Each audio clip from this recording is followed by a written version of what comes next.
Excuse me a minute.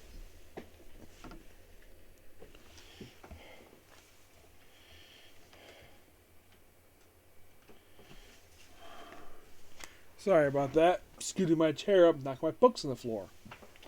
Okay, we're discussing two more books from two characters who I had recently caught up with their characters.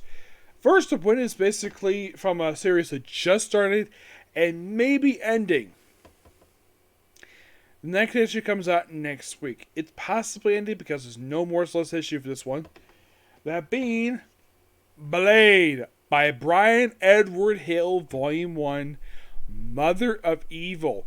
This collects the first 5 issues of Blade Volume 5. Now, this is the very first Blade ongoing series released since 2007.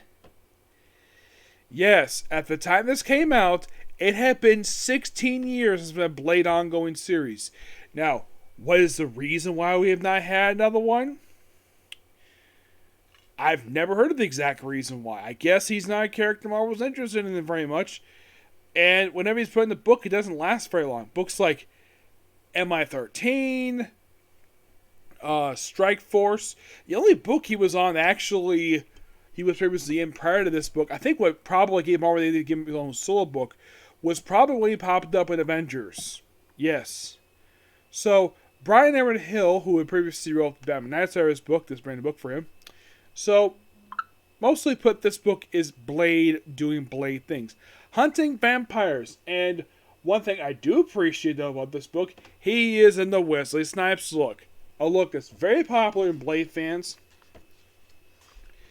People like this better than the Sticky Fingers look. The art's by Elena Kasaka with Benita Patti. Now, there was digital book release part of this book, which I have not read yet or reviewed, so let me collect the very next trade along with the Blade Vampire Nation one-shot. That one-shot is some put Blade's next experience after he led the Avengers. It is a book about restaurant puns, and, well, there's a mention here where he was a sheriff, but not anymore. He has since left the position of being sheriff of Vampire Nation. So, you have a concert going on here where people are drinking, people become vampires, one's about to be attacked, and then Blade shows up in his very nice car, his very expensive car. So he proceeds to fight the vampires. I mean, the scene itself was very similar to the opening scene of Blade, the first Blade movie. My guess is that Brian Hill, he must have loved the first Blade movie so much, it's very similar. But he's actually saving somebody. So, why is someone trying to kill him? Talks very few, and then all of a sudden, the assassin shows up to stop the person. They're talking this language, which, of course, Blade has no idea what the heck this person is saying. No one does. Who this person is? Don't know. They're speaking a foreign language. And it turns out that Diana's a woman. She's being possessed by Adina. Apparently, she's the mother of evil. She gets beheaded, but she's fine. And then Blade gets knocked out. It's like he'll get healed. And then there's a skinless person. Yes, a skinless person. That's his true form, a skinless person. It's like Jane Doe from DC Comics. I would not have been surprised if Brian Edward Hill based Adina's form in this book on Jane Doe. Jane Doe is a skinless woman who kills other people to assume their identity. She only appeared in the Batman, the Arkham Asylum, basically a living place of hell, and a few other things, and that's been pretty much it for her. At one point, she posed as Aaron Cash's girlfriend, who was a psychiatrist. Yeah. She gets tortured. Oh, don't worry, he gets freed, and then eventually he meets up with a woman named Tulip.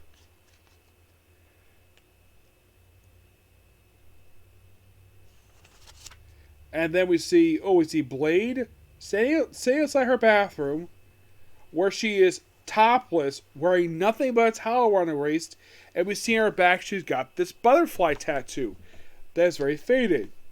And what happens afterwards? Like after she finishes drying her hair, talking chat, yeah, she drops her robe and she and Blade have sex.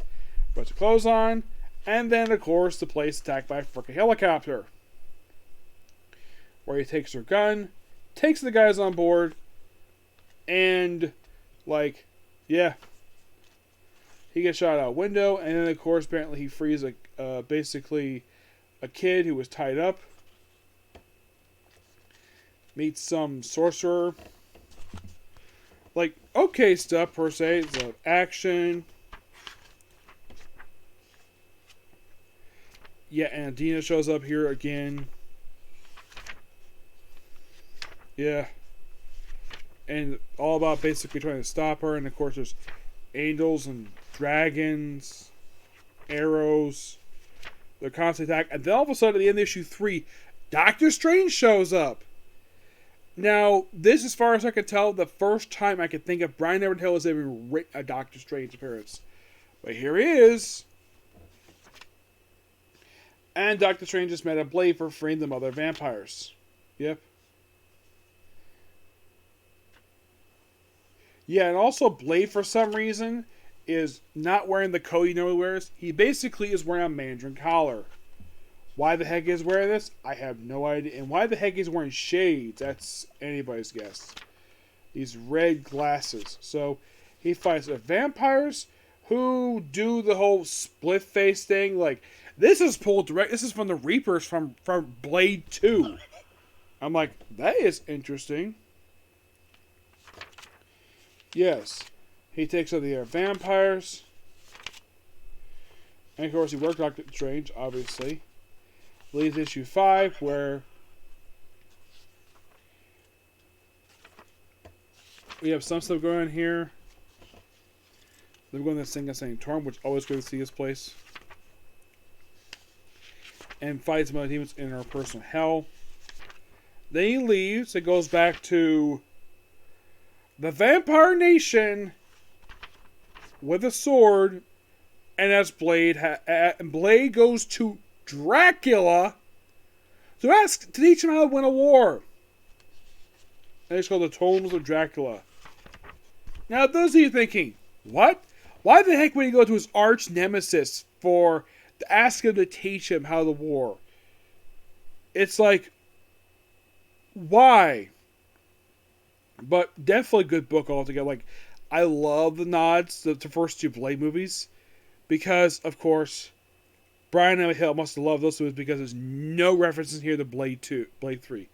There's no Night Stalkers. Also, for a Blade book,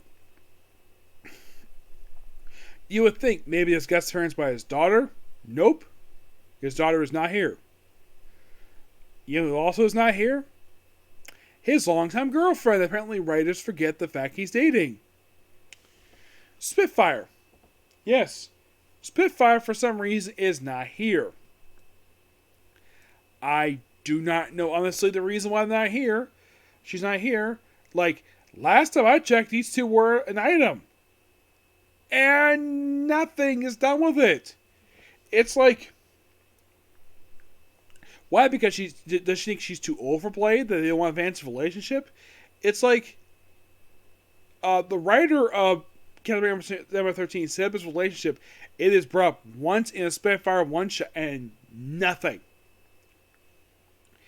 It's like, this is a relationship, one of those many relationships started by a writer that's ignored by everybody else. They just pretending it never happened.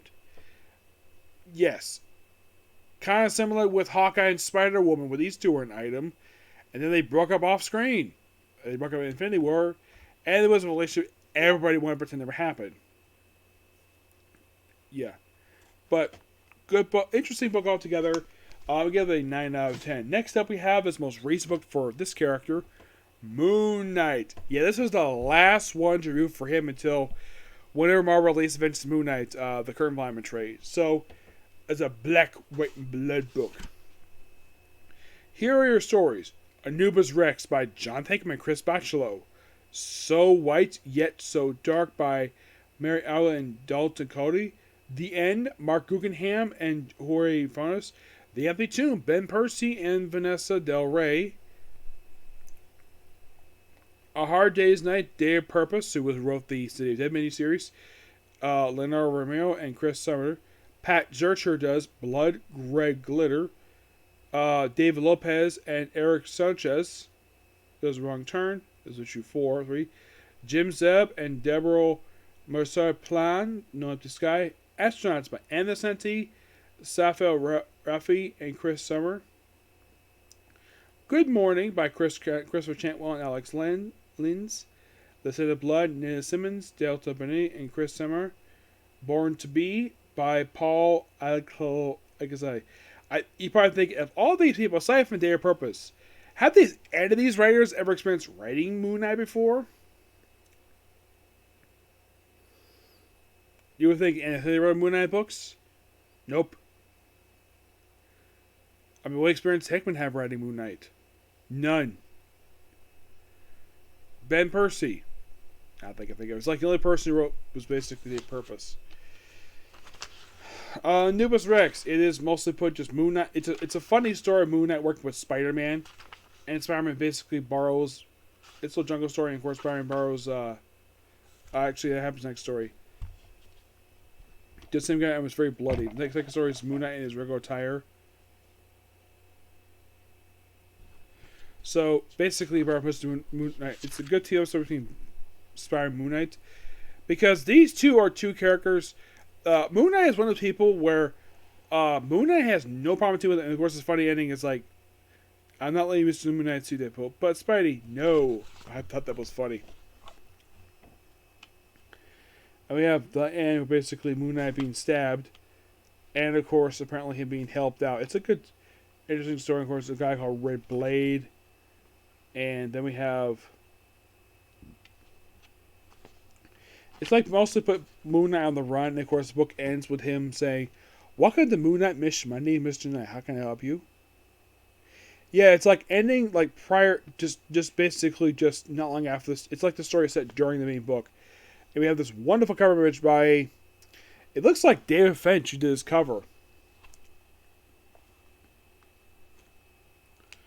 And Moon Knight in Egypt for an issue. Goes Doctor Strange taking a Torum for an issue. It's very weird seeing Doctor Strange in this artwork. But I love the background. It's like really interesting. It's more about Moon Knight's madness, this one. Yep. We have Moon Knight in a bar, carrying Crossfire, fighting the Juggernaut. And that was Hard Day's Night. That was Day of Purpose. It's interesting stuff here. And then we have a flashback story for Moon Knight. We have a mercenary who looks with a butterfly in his chest. Which he looks like a mad version of Bloodshot. So mostly put just Moon Knight in his old school costume, just taking care of some mercenaries in Africa. Wrong Turn is mostly put just Moon Knight dealing with some bank robbers. Interesting idea. But you have to read it. It's a bunch of interesting stories for what it is. But just check it out and see what you think about it. I give the book roughly a 9 out of 10. And with that also, Moon Knight's update until eventually next release and trade. Blade until when our next trade comes out for him. Okay? So yeah, that's that particular view. Next up from Shugo Tensai. Okay? Please be sure to like, comment, subscribe to notifications, and do not hit the dislike button. Bye.